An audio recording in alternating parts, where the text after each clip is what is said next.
ஏற்கனவே ராகுல் காந்தி செய்தியாளர் சந்திப்பில் வாக்குகள் எப்படி திருடப்பட்டது அப்படின்லாம் சொன்னார். கர்நாடகா மாநிலத்தில் ஒரு தொகுதியில் சில விஷயங்களை சொன்னார். அப்புறம் பீகார் மாநிலத்தில் போய் எஸ்ஐஆர் நடந்ததில் வாக்காளர்கள் நீக்கப்பட்டது குறித்து பேசினார், பேரணி நடத்தினார். அந்த தேர்தல் ஆணையம் மீது குற்றச்சாட்டுகள் கடுமையாக வைத்தார். இன்னைக்கு செய்தியாளர் சந்தித்த ராகுல் காந்தி ஹரியானாவில் ஒரு ஆட்சியே திருடப்பட்டுள்ளது, ஒரு அந்த அளவுக்கு ஓட்டு திருட்டு நடந்திருக்கு அப்படிங்கிற குற்றச்சாட்டை வைக்கிறார். இப்போ ஹரியானாவில் நடைபெற்ற அந்த தேர்தல் நிலையில ரொம்ப ஆதாரபூர்வமாக மாண்புமிகு எதிர்கட்சி தலைவர், நாடாளுமன்றத்தின் எதிர்கட்சி தலைவர் நம்முடைய ராகுல் காந்தி அவர்கள் அவராக ஒரு குற்றச்சாட்டை கற்பனையில பிஜேபி காரங்க சொல்ற மாதிரி, இப்ப RSS காரங்க இந்த எடப்பாடி கட்சியினர் சொல்ற மாதிரி தான் பாட்டுங்க ஏதாவது ஒரு குற்றச்சாட்டை சொல்லிட்டு குறை சொல்லிட்டு போற கதையில இல்லை.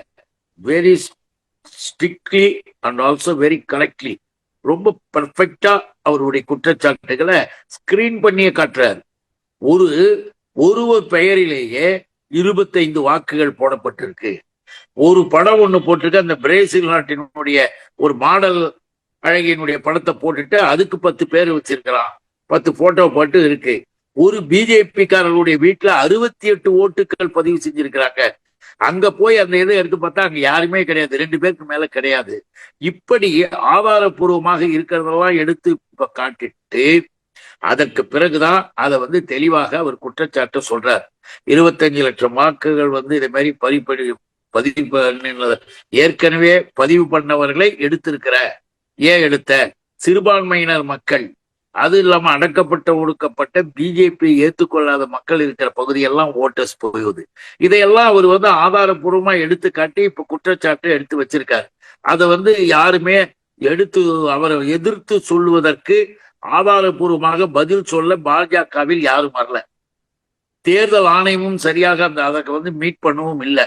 அதனால ராகுல் சொன்னது உண்மையானது, வரவேற்பிற்குரியது. அதன் மூலமாக தமிழ்நாட்டு போன்ற மாநிலங்களில் இனி வருங்காலத்தில் நடைபெற இருக்கிற தேர்தல்கள்ல எச்சரிக்கையோடு நம்ம இன்னமும் இருந்தாக வேண்டும் என்பதற்கு இதெல்லாம் நமக்கு ஒரு வழிகாட்டக்கூடிய அளவுக்கு, பதிவு செய்யக்கூடிய அளவுக்கு இருக்கு.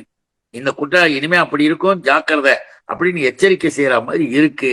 இந்தியாவில் பாரதிய ஜனதா இருக்கின்ற வரை தேர்தல் ஆணையம் என்பது அவர்களுடைய கட்சியினுடைய ஒரு அணியாக போய்விட்டது.